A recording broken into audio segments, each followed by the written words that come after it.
This video is sponsored by Squarespace. Last month I saw the new Superman movie twice in IMAX because I loved it so much the first time. For me, the film struck the perfect balance between heartfelt sincerity and wacky Silver Age silliness, a bright and colourful superhero adventure which was just as moving as it was funny and just as spectacular as it was thrilling. But I am not a huge fan of this Superman suit design. For a movie intended to reintroduce audiences to the character, this suit looks more like a variant design rather than the iconic modern Superman suit. Which got me thinking, who had the best Superman suit in all of the character's live-action incarnations? Let's analyze each one to find out, starting from the worst and ending with the best. At the bottom of the pile we have, quite surprisingly, the Superman Returns suit. Frankly, this thing is a total train wreck. It's difficult to know where to begin. Firstly, we have some S overload here. Looking closely, you can see that the S has been used to texture everything, as well as worked into the belt and the boots. Yet bizarrely, there's no yellow S on the back of the cape.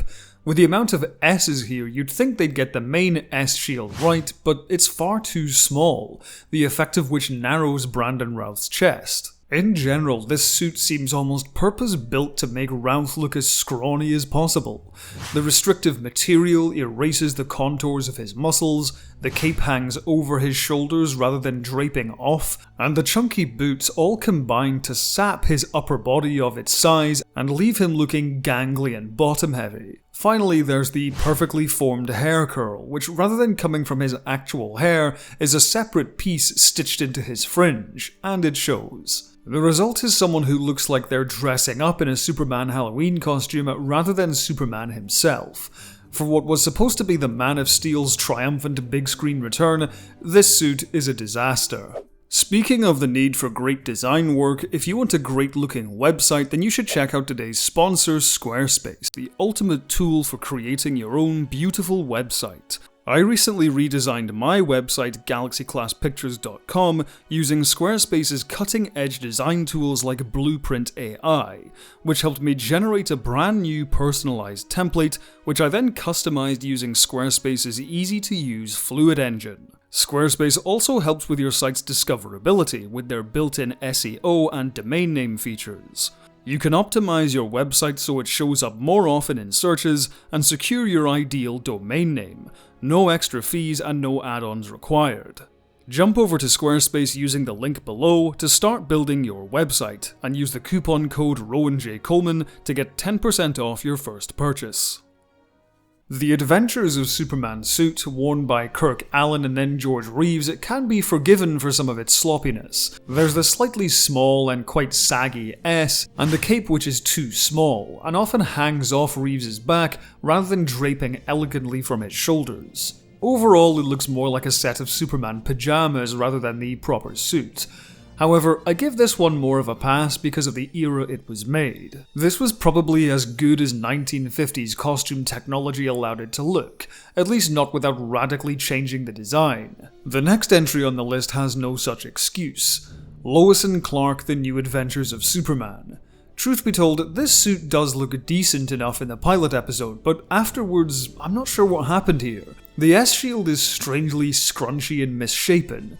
If that was the only issue, I'd probably rank this iteration higher, but the later redesign is truly god-awful. The S-shield suddenly becomes giant. Combined with the sagging collar and bulky cape, the suit makes Dean Cain look top-heavy and awkward. It bends and warps in weird ways, which completely spoils the shapes, and Cain is left looking like an amateurish Superman cosplayer. A primetime 90s television show depicting such an iconic character should have taken better care. The Superman and Lois suit is an improvement, but it suffers from similar problems as the Returns design. Once again, the S is too small, and the cape drapes too far forward. Thankfully, the muscle suit they gave Tyler Hoechlin to wear preserves the character's silhouette, and there are some other strong elements too. The Man of Steel-inspired texturing adds fidelity without spoiling the colours, and the Rebirth-inspired belt and boots nicely update the suit from the more classic designs. A good effort which falls short of greatness. The same can be said of Superman 2025's suit. It's too busy with unnecessary lines that interrupt blue areas. The material also looks too loose and at times is unflattering to David Corenswet's physique. I always prefer the classic S and lower collar, but the Kingdom Come inspired shield and New 52 style collar have grown on me. The cape looks great, complementing Corenswet's height, and the yellow S is a great addition. It breaks up the vast red to give scale to Superman's back and enhance his stature. Overall it works, but it feels like an almost diesel punk design variant rather than the definitive look. Speaking of variants, we come to Superman's appearance in Supergirl.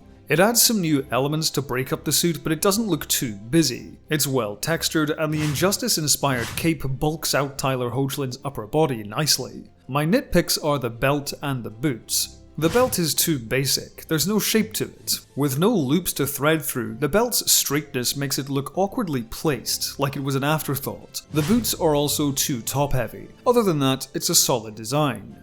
And now we enter the top tier with the Man of Steel suit. Although there are differences, I'm choosing not to distinguish between the Man of Steel and Batman v Superman suits, as their overall design philosophy is the same. This is a terrific update of the classic design. The chainmail-inspired texturing looks fantastic in the way it captures the light. The cape fit and chunky S-shield accentuate Henry Cavill's upper body muscles, and the boots are elegantly simple. The only thing it's missing is a nice red belt like Tyler Hoechlin had. While the design is excellent, it's a shame we only ever saw this suit in muted colours. Behind the scenes photos and various fan edits show just how good this suit looks with the colour restored. It looked its best when shown in full colour in Black Adam or in full black and white in Justice League. This in-between state of muted greys lets it down, but otherwise this is one of my favourites. The CW's Kingdom Come inspired suit for Crisis on Infinite Earths shares a lot of Man of Steel's strengths and fixes all of the issues from Superman Returns. The larger S-shield, properly fitted cape, and the subtle texturing does justice to Brandon Routh's physique. The Circus Strongman inspired belt and trunks work wonderfully. The black belt complements the black background of the S, and the shape harkens back to the old-fashioned heroics of the character. My one question is, what happened to the boots? They look like tattered wellies. Boots aside, this is an iconic look which does justice to Routh's take on the character.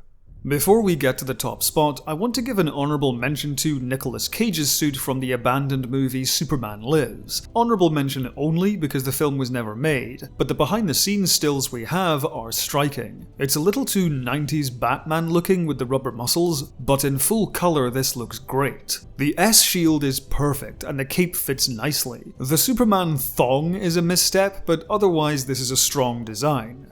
By process of elimination then, you'll have guessed that the Superman with the best suit is Christopher Reeve from Superman the movie. You can call me biased or old-fashioned or nostalgic or whatever, I don't care. This suit is still the best. Admittedly, the costume is dated. If a Superman movie came out now with this suit, it wouldn't work. It's very much of its time. That being said, just look at this guy. Christopher Reeve looks like he just walked off the pages of a comic book. The cape, S-shield, belt, pants, boots, and colour all work. Nothing clashes, nothing is weirdly proportioned, it's all spot on. You look at these images and instantly believe that's Superman. Not an actor playing Superman, not a particular version of the character, just Superman. Eternal and iconic. Thank you for watching. If you liked this video and want to see more, subscribe to the channel and hit the bell icon to stay up to date on future uploads. On my Patreon, you can see videos early and ad-free. The link is in the description.